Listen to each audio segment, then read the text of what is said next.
अस्सलाम वालेकुम जी। उम्मीद करता हूँ कि आप सब खैरियत से होंगे, ठीक ठाक होंगे। और आज की कैरियर गाइडेंस की वीडियो में बात करने लगे कि इंटीरियर डिज़ाइनर क्या काम करता है, इंटीरियर डिज़ाइनर की जो सैलरीज़ होती हैं वो कितनी होती हैं, उसके लिए आपको कौन सी स्किल्स की रिक्वायरमेंट होगी और कौन सी आपको डिग्रीज़ चाहिए होंगी इस फील्ड में जाने के लिए। और ये all in one interior designer के हवाले से मुकम्मल वीडियो है इंशाल्लाह। इसके बाद आपको कोई और वीडियो को देखने की ज़रूरत नहीं पड़ेगी। चैनल को सब्सक्राइब कर लें, वीडियो को लाइक कर दें इंशाल्लाह। वीडियो को जो है ना स्टार्ट करते हैं। सबसे पहले इसकी काम के हवाले से देखते हैं जो इंटीरियर डिज़ाइनर का जो है ना काम है वो क्या होता है। Interior designer creates aesthetically pleasing and functional indoor स्पेसिक for residential and commercial. मैं आपको इसमें दोबारा एक दफ़ा गाइड कर देता हूँ।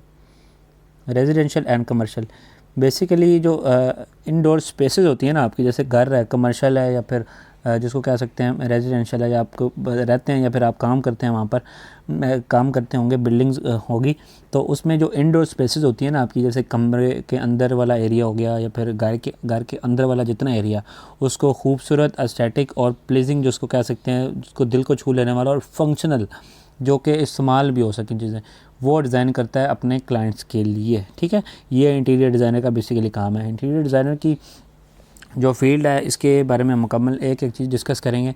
सबसे पहले इसकी सैलरी के वजह से हम बात कर लेते हैं। जो पाकिस्तान में इसकी जॉब है उसमें जो सैलरी ऑफर की जाती है वो मिनिमम 30,000 से 2 लाख प्लस आप जो है ना इस फील्ड में अर्न कर सकते हैं। ठीक है, ये इसकी एस्टिमेटेड सैलरीज़ हैं। उसकी डिमांड जो है रियल इस्टेट और होम रेनोवेशन में बहुत ज़्यादा राइजिंग में है, बहुत ज़्यादा बढ़ रही है, क्योंकि रियल इस्टेट का काम बहुत ज़्यादा बढ़ रहा है और होम रेनोवेशन जो आजकल मिनिमलिस्ट लोग मिनिमलेशन की तरफ जा रहे हैं, मिनिमलिस्ट डिज़ाइन की तरफ जा रहे हैं, तो इसकी होम की रेनोवेशन जो है ना बहुत ज़्यादा जो बढ़ चुकी हैं इस फील्ड में। उसके बाद नेक्स्ट है जी high end interior boutiques emerging in urban areas. Urban areas के बारे में हम इंशाल्लाह डिटेल से बात करेंगे। सबसे पहले मैं आपको बता देता हूँ, urban area is a region characterized by high population density on concentration of built infrastructure like buildings and roads. These areas are typically associated with cities, towns, and are distinguished from rural areas due to the denser population and more developed infrastructure.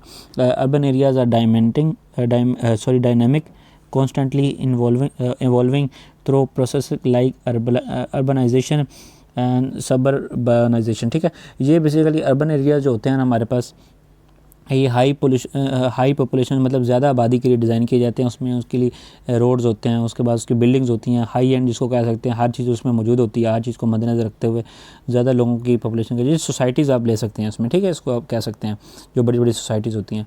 उसके बाद next है जी 3D visualisation skills essential. इस field में अगर आप आते हैं तो 3D विजुअलाइजेशन की स्किल आपके पास लाजमी तौर पर होनी चाहिए। ये बेसिकली कौन सी स्किल है? ये वो स्किल है कि जब आप किसी जगह को देखते हैं तो उसको विजुअलाइज़ कर लें अपने जहन में, और आपके पास स्किल होनी चाहिए कि ये जब मैं कर रहा हूँ इसमें जो क्लाइंट की मेरी रिक्वायरमेंट है उसमें मैं इसको बना भी सकता हूँ और क्लाइंट को बना के दिखा भी दूँ।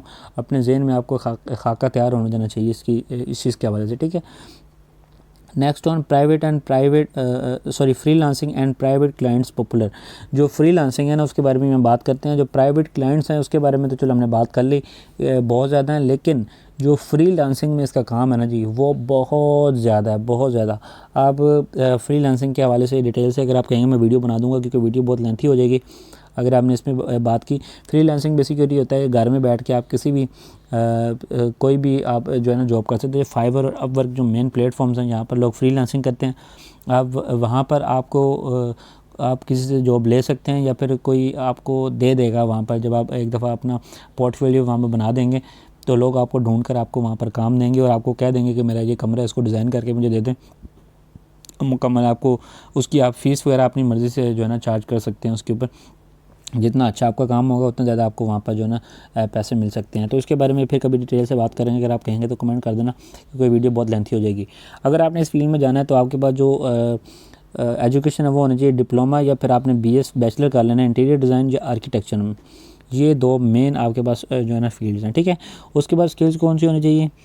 3D max. अब ये सारे सॉफ्टवेयर हैं कुछ, ठीक है, 3D मैक्स भी सॉफ्टवेयर है, स्केचअप भी सॉफ्टवेयर है। ये दो आपको आने चाहिए, इसकी स्किल्स होनी चाहिए आपके पास, क्योंकि आपने जो है ना 3D के ज़रिए आपने कमरे को सारा इसकी वीडियो की शक्ल में, जिसको कह सकते हैं विजुअलाइजेशन की शक्ल में, आपने अपने क्लाइंट को बताना होता है कि ये इस तरह की चीज़ें लगेंगी जब आप इन चीज़ों को यहाँ पर इस्तेमाल करेंगे इस कमरे में। तो ठीक है, स्पेस प्लानिंग आपको आनी चाहिए कि आप किस तरह का कमरा है और किस तरह की चीज़ें आप जो है डिज़ाइन करेंगे कमरे में, इस तरह की आपके पास स्किल्स होनी चाहिए। और कलर थ्योरी के बारे में आपको लाजमी पता होना चाहिए कि आपको जो लोग हैं ना, वो जैसे आपने देखा होगा गोल्डन थीम होता है, ब्लैक तो बहुत कम लोग यूज़ करते हैं, लेकिन गोल्डन थीम होता है या फिर ब्लू थीम होते हैं, काफ़ी ज़्यादा उसमें कलर होते हैं कि जब आप कमरे में जैसे एंटर होते हैं तो आपको हर चीज़ रिलेटेड के साथ मिल रही होती है, हर चीज़ एक दूसरे के रिलेट कर रही होती है। तो आपको कलर थ्योरी के बारे में पता होना चाहिए, इसकी भी आपके पास इन्फॉर्मेशन होनी चाहिए।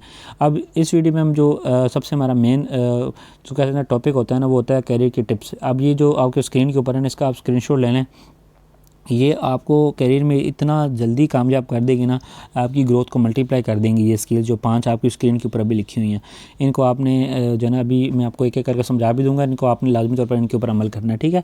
सबसे पहले जो है वो ये है कि build a strong design portfolio with before and after work. जो आपका पोर्टफोलियो जब आप डिज़ाइन करते हैं ना, मुख्तलिफ मैंने आपको पोर्टफोलियो डिज़ाइन के हवाले से इंशाल्लाह मैं आपको एक वीडियो बना के दे दूँगा कि किस तरह आपने करना है, उसके हवाले से डिटेल के साथ। आपका बिफ़ोर मतलब पहले कमरा किस तरह लगता था और फिर आपके काम करने के बाद वो जगह किस तरह की लग रही है, आपको इसके बारे में स्ट्रॉन्ग पोर्टफोलियो क्रिएट करना है, ताकि जब आप अपने क्लाइंट्स को शो कर सकें कि मैंने ये काम किया, इन क्लाइंट्स के साथ काम किया और ये इस तरह का काम मैंने किया। मुकम्मल आपने जो है ना इसका स्ट्रॉन्ग पोर्टफोलियो बनाना है, ठीक है। ये बहुत ज़्यादा इंपॉर्टेंट आपके लिए।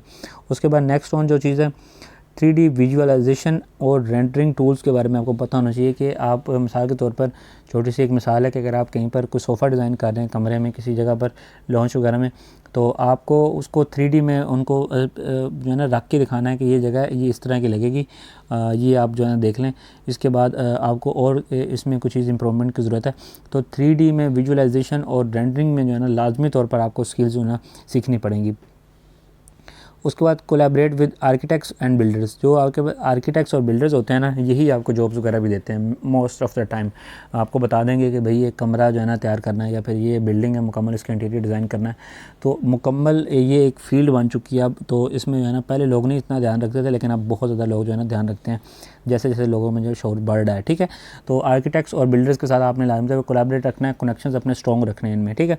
इसकी बेस्ट एक आपको मैं एग्जांपल दूँ, आप अपने लिंक्डइन के ऊपर जब प्रोफेशनल जो प्लेटफॉर्म्स हैं उनमें जो है ना जाकर आप आर्किटेक्ट्स और जो बिल्डर्स होते हैं उनको सब्सक्राइब कर लें, उनको उनकी पोस्ट वगैरह देखा करें, उनके साथ कनेक्शंस वगैरह बनाएं अपने, ठीक है। Keep up with interior trends and materials.